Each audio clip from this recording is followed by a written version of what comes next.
Well, now we're going to bring onto the show someone who, as Emily mentioned, definitely has a love and commitment for Mississippi. We're going to bring into the show Patricia Neely-Dorsey, an author and poet, and recently named Mississippi's Goodwill Ambassador. Patricia, good morning. Thank you for joining us. Good morning. Great to be here. So glad to have you, and that's a nice title, Mississippi's Goodwill Ambassador. Absolutely. What exactly does that mean? How did you get that title? And tell us a little bit about that. Well, I'm just so thrilled to have been recognized by the governor and by the state to be an official Goodwill Ambassador for the state, because it's something that I've always been doing all along, just promoting a positive Mississippi, and that's what I'll continue to do through my speaking engagements and through my poetry. Yeah, and that's what we like to do here on this show, is promote a positive Mississippi. So tell us a little bit about where you grew up and how did you develop that appreciation for Mississippi? Well, I grew up in the outskirts of Tupelo, Mississippi, kind of a mile between Saltillo, Mississippi, and a mile outside of Tupelo, Mississippi. And I just have always loved where I grew up and the values of the South and the values of Mississippi, but I appreciated it so much more when I went off to school at Boston University, and there were just so many negative connotations associated with the South and Mississippi, and half of my friends nicknamed me Mississippi and the other half called me Tupelo, because they knew when they saw me coming I would be saying something about Mississippi and trying to get rid of some of those negative connotations that they had about it. Mm-hmm. And so you've decided to promote Mississippi in a positive way through poetic storytelling. Yes. So tell us a little bit more about that genre of storytelling. Is it entertaining? Is it educating, informative, enlightening? How would you describe poetic storytelling? I think it does all of that. It has to kind of be entertaining, I think, to capture people and to grab their attention.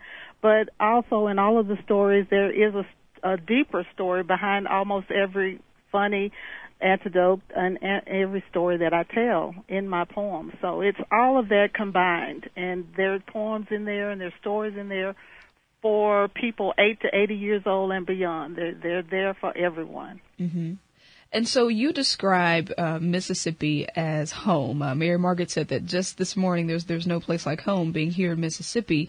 And so when you travel to other places, how do you describe home? What story do you tell of Mississippi when you're in other areas? Someone just asked me that in an interview for a news article, and I said that I can explain that through one of my poems, if it's okay if I read that one. Absolutely. Mississippi. In the heart of Dixie, perfumed by the sweet, fragrant smell of magnolias and serenaded with the melodious songs of the mockingbird, lies a true queen of the South. Her name is Mississippi. I don't know how to explain this place except to say she speaks to me.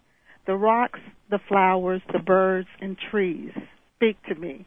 They sometimes whisper and sometimes they shout, but always they say, "This is where you belong." And I think that explains exactly how I feel. It just is where my place of being is. It is home. Yeah, absolutely. And so tell us, you have a couple books. Not only are you a poet, you're an author. You do some motivational speaking as well. One of your books, Reflections of a Mississippi Magnolia, and the other is My Magnolia Memories and Musings and Poems. So tell us about your book. Is it a book of poetry? Both of them are books of poetry, and they're kind of just an overflow of each. They just kind of an extension of each one. Mm-hmm. They're the same type of poems, an overflow of my love of Mississippi, the people and places of Mississippi, and our values and beliefs.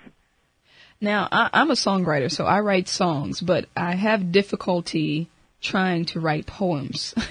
You would think that the two would kind of intertwine and be similar, but they're really not. So, and they really are. Yeah. It's so funny because two of my poems, Southern Life and Southern Man, have recently been made into a poem called Mississippi Magic, and it's going to be out very soon. Wow.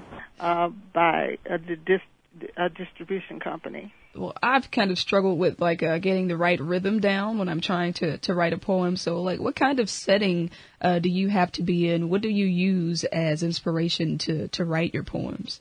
Oh, I always say that the inspiration of all of my poems is my love of the South, the love of the people, and the love of and just this place. And it's just an overflow of that. I don't ever sit down to just write a poem. They just come from things that I hear, things that I see, and that touch my heart. Yeah. Well, Patricia, before we let you go, I would love to hear a couple more pieces, if you wouldn't mind reading them. Okay. I always say that my signature poem is Southern Life because it just kind of wraps up all of the rest of my poems, the theme and the feel of all of my poems about loving Southern life. Mm-hmm. If you want a glimpse of Southern life, come close and walk with me. I'll tell you all the simple things that you are sure to see. You'll see mockingbirds and bumblebees, magnolia blossoms and dogwood trees, caterpillars on the step, wooden porches cleanly swept, watermelons on the vine, strong, majestic Georgia pines, rocking chairs and front yard swings, June bugs flying on a string, turnip greens and hot cornbread, coleslaw and barbecue, fried okra, fried corn, fried green tomatoes, fried pies and pickles too. There's ice-cold tea that's syrupy sweet and cool green grass beneath your feet, catfish nipping in the lake and fresh young boys on the make.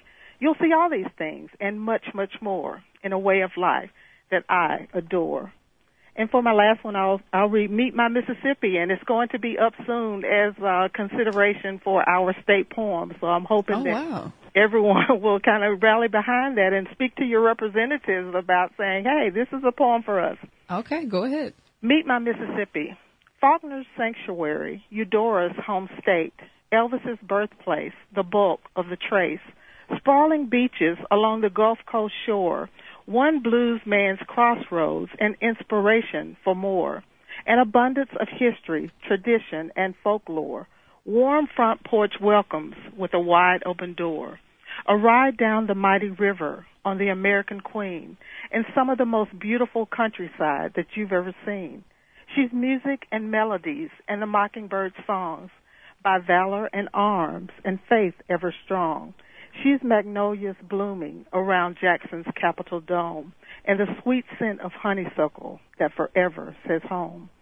She's my Mississippi. She's the hospitality state. Go, Mississippi. You're a true state of grace. Excellent. Excellent, Patricia. Thank you so much. We really appreciate that. And give the people your website address if people want to check you out. www.patricianeely-dorsey.com. Yeah, and I like the fact that your poetry is very descriptive. I could envision, and my stomach began growling when you talked about the fried tomatoes and things like that. So good job. Thank you so much, Patricia.